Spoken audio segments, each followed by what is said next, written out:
Hello and welcome back to Transfer Hub Up the Villa podcast, your home to all of Aston Villa's transfer activity this summer. We are so close to 7,000 subscribers, so if you can just get us over the line, that would be highly appreciated from myself. So, like this video, subscribe to the channel and get involved in everything we discuss on this episode. So Transfer Hub has been going swimmingly well for the short period of time in which we've been going on this one. But Standard Villa have threw in a little curveball, haven't they? Michael Beale is set to leave Aston Villa to join QPR as their main manager. We've got Justin on this episode as well. But I'm not going to come on here and say, we'll get Xavi Alonso is going to be coming in now. He's going to be our new first team coach and everything's going to go swimmingly well from there on in. But he might do. Alonso is linked. Well, it looks like he's left his position where he was with the B side. He's followed Villa on Instagram. So everybody's put 2 and 2 together, but get rid of that for a second. I'm a little bit gutted, to be fair. And I'll tell you why. Because when we were linked with Gerrard, all the Rangers fans at the time were more gutted that Michael Beale was leaving and joining Steven Gerrard at Aston Villa. And we've done some tactical episodes and we've waxed lyrical about Beale and how good he is tactically. We've seen Martinez go on Ben Foster's Fozcast and say how great Michael Beale is in training, how great he is tactically, how much hard work he puts in. And for me, it just feels like deja vu 2.0. We saw Kelly leave. We saw Terry leave last summer, albeit that was at the very start of the season. But I don't know, it just feels a little bit, I don't know, I'm just annoyed by it, to be fair, because I feel like Gerrard mentioned the other day that he wanted to go into pre-season stronger than what we were at the end of the season. And it just feels like it's a little bit negative now. It's a little bit flat. And I know some of you are going to comment and say, well, he's not a tactical genius because look at the amount of games that we've lost. But I think the way in which we are going, the direction, how well I feel like we are going to go into next season, it just feels a bit weird. Like, I just feel like, why bother coming? Do you know what I mean? Like, I get everybody's like ambitious and coaches come and go and everybody wants to better themselves. But I just feel like surely he'd have known the magnitude of what he was getting himself in for. I don't know, Justin. I've had a bit of a rant, but that's just how I feel. And I can come on here and I can vent a little bit. I'm a little bit frustrated and I'm a bit annoyed. How are you feeling? I'm frustrated. I am frustrated because, just like you said, just as we seem to get a bit of a coaching team together, it looks like we're facing yet another pre-season with a bit of an upheaval in that department. I think we was going to see that anyway, because I think Gerrard alluded to that towards the end of the season, that we are too heavy on first team coaches and around there. We've already seen the under-23 coach Mike Delaney depart. But yeah, he was a key member of Gerrard's staff. He is a key member of Gerrard's staff. This hasn't been done yet. It looks like it's going to happen. The amount of people that are reporting it, unless there's a change in heart last minute. But I don't think it's something that Gerrard is going to be very surprised about. I would imagine they are very, very close working relationship. They've had for a few years. And I think when you have got a what is seen and deemed to be a high-profile assistant coach that he is, and he's never made it a bit like the John Terry situation. Really, never made it a secret that he wants to be his own manager at some point. And I think he's turned down opportunities in the past by the sound of it.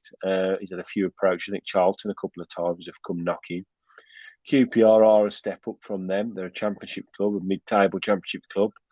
I think that's from roughly where he comes from as well. So there's a lot of pulls there for him. It's a big call for him to jump where we are and where we're going and to be his own man. But I think, they're all very ambitious men at the end of the day. And I think he's probably enjoyed his time with Steven Gerrard. and it'll be a shame to see him go. But like with anything, any player, any manager, any owner, even of Aston Villa, they're only all here short term, aren't they? They're all here for a little while, and then they'll all move on through one reason or another. So, like I said, I don't think Gerrard, it would be a big surprise to him. I think I would imagine that the club have probably already had this in mind if this happens, where they would like to take the coaching setup. I was looking at it earlier, and we've Gerrard's there, McAllister's there, Beale's there. We've got Neil Cutler, the goalkeeper coach. We've got technical coach Tom Coulshaw, Austin McPhee still there, set piece coach, and we've still got Aaron Danks from the Smith era as well. So it'd be interesting to see how he jiggles them around a bit. Does he see maybe more of an input from Danks? Has he enjoyed working with Danks? He came with a pretty high profile, didn't he, to Villa? So will he maybe, promote one of those to a more, a bigger role, or will we see another coach coming in? I know the Xavi Alonso room has gone ballistic today, but it does seem that he probably wants to become a manager somewhere as well. I think that would be a nice move for us. But, you'd be in the same position if you appoint Xavi Alonso. It's a short-term appointment because he wants to be a manager. So if he comes and does well for 12 months, and we do really well, then he probably gets picked off somewhere else. So it's an interesting thing that's happened. It's a shame that it's happened, but I think we have to just admit that these things do happen, and trust that the manager knows what he's doing, and he's got something in place to move us on. You make some great points as usual, Justin. I think just the main point for me is it's just that stability thing. All I want to see Villa now is just have stability across the board. And I just feel like these little things, like these little knocks, and, if someone asked Gerrard, would you prefer Beale to stay or go? 100% he'd want him to stay. So I do think it is a little bit of a knock to Gerrard and the actual coaching setup that we've got. So I just feel, I'll back Gerrard to go and get whoever he wants, and I back Villa to enable him to do so. But I just feel for everything that I hear about Beale and I've seen and everything like that, I just feel like it is a bit of a blow. That's all I'm going to say. So I think the thing that I think people are worried about is because he's come with this massive reputation as being Gerrard's, I'm not going to say brains, but Gerrard's, the person that puts the way we play together off the pitch. People are thinking that he disappears, and all of a sudden Gerrard, doesn't got a clue what he's doing, and I think that's really unfair to Steven Gerrard. A player of his ability, a player that did what he did, and a man that's making his way in the game and had a fantastic time with Rangers. He's the one that ultimately sets the ethos down and sets the style down that he wants to see put out on the pitch. And so whoever comes in will have to buy into Gerrard's way of playing, won't he? So it's about bringing someone in that can gel with the squad, that can get the things across that they want to get across, and that can move us on. We've got to trust, like you said, that the club have got it in hand, and we'll be fine. We're not losing a manager and all of his coaching staff. We're losing a coach. McAllister's still there, so there's still people are going to be there from last season to this season. We're losing one coach, so as gutting as it is to see him leave, if he does go, I think we'll be fine. We'll be absolutely fine. Yeah.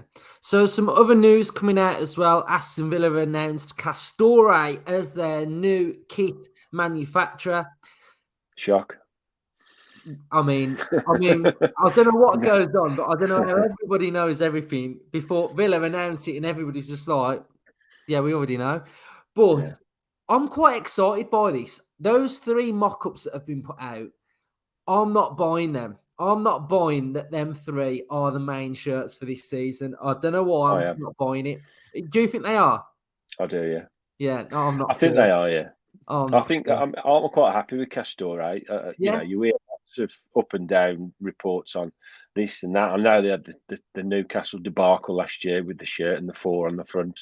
That was a bit of an oversight, but they're a massive player. They're a huge player in the market. I was told that they are going to throw lots of money at lots of big clubs now to get on board. I mean, I'm a massive cricket fan, and the England cricket team have just moved over to Castore, and I've been looking very interested actually to see all the kits that have come out and the training wear and the gear.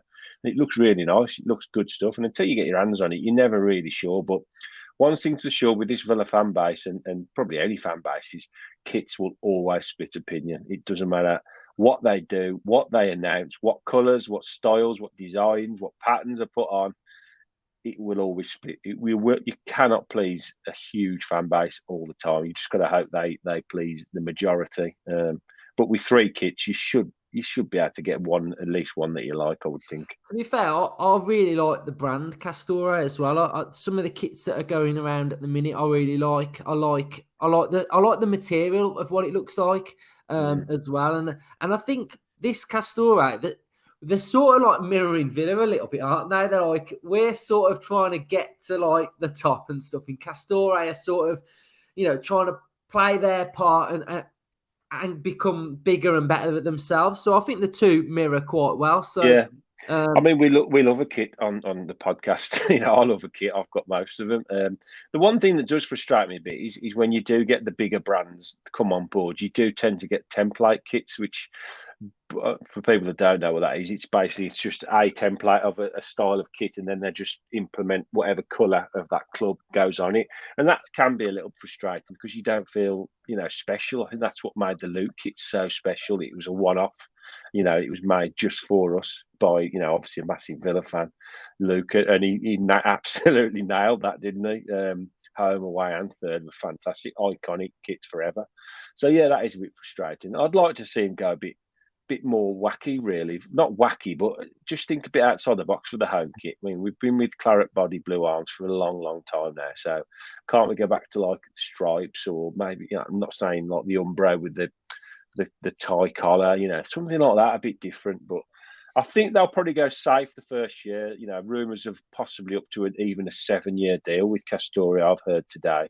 So, they might just play it safe for 1 year and then maybe try something a bit different in years 2 and 3, possibly.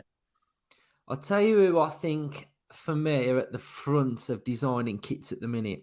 Adidas for Arsenal.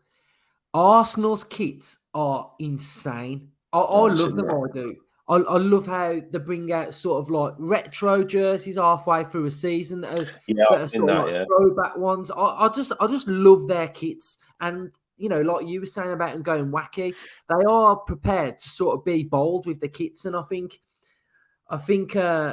we should be doing the same now. I think a lot of our kit manufacturers do play a little bit safe with Villa kits. So it's one to keep. I think they're always worried about upsetting the fan base with the home shirt because that's your bread and butter, isn't it? So that's why I think they'll go safe year 1, but maybe look to shake it up a bit 2, 3, maybe, hopefully. But you can always put 3 kits out now, so you can go mad with the 3rd kit, can't you? Yeah, definitely. Right, so we'll end it there. Now, I just thought we'd come on and react to this Beale news because I think it is pretty big news, really, for the Villa fans. So next time you see us, it will be for Up the Villa podcast's match preview at Villa Park. We'll end it there. See you later, Up the Villa.